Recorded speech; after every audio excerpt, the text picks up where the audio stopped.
Buenos días, mi nombre es Sofía Toledo, perteneciente a la sección 1M de la materia Neuroanatomía. Este video es para explicar un poco o hacer un pequeño análisis de lo que fue el tema número 1 de este semestre de Neuroanatomía, que tiene como título Encéfalo y Cerebelo.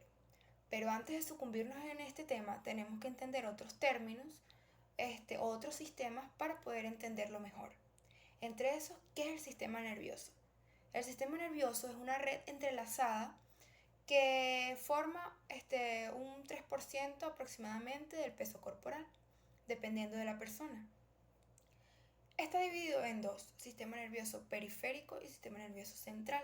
El sistema nervioso central abarca lo que es el encéfalo y la médula espinal. Y el sistema nervioso periférico, todo tejido nervioso que está fuera del encéfalo y la médula espinal. Por otro lado, debemos de entender términos básicos como el que es neurona. Las neuronas son células excitables eléctricas, es decir, que pueden producir por medio de estímulo, que con un estímulo pueden producir un potencial de acción, perdón. Están divididas en tres partes: cuerpo celular, que está conformado por un núcleo, las dendritas, que es donde reciben o lo que permite la recepción de información, y el axón, que es la parte final o la prolongación que propaga los impulsos nerviosos. Tenemos entonces la neuroglia. La neuroglia son células gliales, es decir, que no producen potenciales de acción. En el sistema nervioso central normalmente poseemos 4, que son los astrocitos, que pueden ser protoplasmáticos, que están conformados por sustancia gris o sustancia amielínica, y los fibrosos, que están conformados por sustancia blanca o sustancia mielínica. Por otro lado tenemos los oligodendrocitos, que son los encargados de la producción o de regularizar la sustancia en la vaina de mielina. Tenemos las microgliales, que son pequeñas, y tenemos las células ependimarias, que son caracterizadas por tapizar ventrículos cerebrales y parte interna de la médula espinal. En el sistema nervioso periférico poseemos solo dos. La neuroglia del sistema nervioso periférico se caracteriza porque recubre axones y cuerpos celulares. En esto tenemos las células de Schaumann, que solo mielinizan un solo axón, y tenemos las células satélites, que son las encargadas de dar soporte a las neuronas. Por otro lado tenemos el término sinapsis, que se refiere a la unión de dos o más neuronas para la transmisión de información. Esta puede ser sinapsis química o sinapsis eléctrica. La sinapsis eléctrica es normalmente más rápida y sincronizada, y la sinapsis química podemos decir que se encarga de pasar información de una neurona presináptica a una postsináptica transformada en señal química. Tenemos, por otro lado, el sistema nervioso central. Vamos a empezar por definir o entender lo que es el encéfalo. Es la región del sistema nervioso que se encuentra dentro del cráneo. Esta se encarga de funciones básicas en el organismo, como el control de emociones, la memoria, la creatividad y el comportamiento. Ahora, hablamos de la formación del encéfalo. Este se empieza a formar gracias al desarrollo de una estructura tubular neural, es decir, que va a ir progresando y va a dividirse principalmente en tres regiones, llamadas prosencéfalo o cerebro anterior, mesencéfalo o cerebro medio, y el rombencéfalo o cerebro posterior. Estos vendrán formando progresivamente o evolucionando y formarán o darán lugar a las vesículas encefálicas secundarias. Es decir, que el prosencéfalo se va a dar lugar al telencéfalo y al diencéfalo, que es aquí donde progresivamente tendrá lugar el tálamo, hipotálamo y epitálamo. El mesencéfalo va a dar lugar al mesencéfalo, y el rombencéfalo dará lugar al metencéfalo y al mielencéfalo, que es lo que vendría siendo el puente cerebelo y el bulbo raquídeo. Veremos ahora las cubiertas protectoras del encéfalo. ¿Qué recubre mi encéfalo y qué me ayuda a cuidarlo, a protegerlo? Tenemos que son los huesos del cráneo y las meninges, que son tejido nervioso. Las meninges son tres capas, vamos a decirlo así. Son la dura madre, la aracnoide y la pía madre. En el encéfalo, las meninges tendrán dos capas y en la médula espinal tendrán una sola. Es importante resaltar que en la capa subaracnoidea es por donde transcurre el líquido cefalorraquídeo. La dura madre, una de las meninges, se divide en tres extensiones. La hoz del cerebro, que es la que se va a encargar de dividir ambos hemisferios del cerebro, la hoz del cerebelo, que dividirá ambos hemisferios cerebelosos, y la tienda del cerebelo, que va a dividir, valga la redundancia, el cerebro o separará el cerebro del cerebelo. El líquido cefalorraquídeo, lo hemos escuchado bastante. Este es un líquido incoloro que se va a encargar de proteger al encéfalo y a la médula espinal. ¿De qué? De daños físicos y químicos. Este se encarga o transportará oxígeno de la sangre, oxígeno y otras sustancias de la sangre a las neuronas y neuroglias. Este contiene sustancias como glucosa, urea, leucocitos, ácido láctico, etc. Formación y circulación del líquido cefalorraquídeo. Ya sabemos que se ubica en la zona subaracnoidea. Hay una patología muy relacionada con él, que es la hidrocefalia, que es la acumulación del líquido cefalorraquídeo en los ventrículos cerebrales.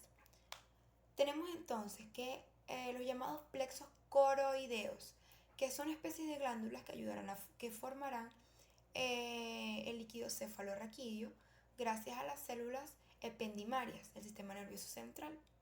Seguidamente, esto se dará lugar en el ventrículo lateral, donde seguidamente salen por los forámenes interventriculares hasta llegar al tercer ventrículo. Llegamos entonces al acueducto mesencefálico, mediante sus tres orificios. Se divide y llega a las vellosidades aracnoideas, donde se reabsorberá y se volverá a repetir todo este ciclo. Ahora ya podemos entrar en tema, en contextos, teniendo en cuenta que ya sabemos otros términos, o los términos más básicos, y entramos a lo que es el tronco encefálico. ¿Qué es el tronco encefálico? Es la región que se encuentra entre la médula espinal y el diencéfalo. Lesiones en esta zona pueden ocasionar daños motores y sensitivos. Tiene tres estructuras. La primera de ellas es el bulbo raquídeo. El bulbo raquídeo tiene una forma característica o forma de cono, contiene sustancia blanca y tiene fibras aferentes y eferentes. Y forma lo que llamamos base del tronco encefálico. El bulbo raquídeo está dividido en núcleos, o los llamados núcleos del bulbo. Son 5. Tenemos el área de ritmicidad vulvar, que es la que se va a encargar de controlar el ritmo de la respiración. Tenemos el centro cardiovascular, que se encargará del ritmo, de controlar el ritmo y la intensidad de los latidos y el diámetro de los vasos sanguíneos. El núcleo grácil, que está relacionado con las sensaciones de tacto, presión, vibración, etc. Los núcleos vestíbulo-cocleares. Cocleares son los que se encargan de la información auditiva y los vestíbulos del equilibrio. Y los núcleos pontinos o arcuatos, que son el centro de relevo entre la corteza y el cerebelo. Tenemos el puente o protuberancia. Este se encuentra por encima del bulbo raquídeo y por debajo del cerebelo. Esta es un área neumotáxica. ¿Qué significa neumotáxica? Que transmite información inhibitoria al área respiratoria. Por otro lado tenemos el mesencéfalo, que va desde la protuberancia hasta el diencéfalo. Es el centro que provee información motriz. Este contiene tubérculos cuadrigéminos los núcleos rojos, que se llaman núcleos rojos por ser muy vascularizados, y es de aquí donde sale el tracto rubroespinal, activa la musculatura flexora.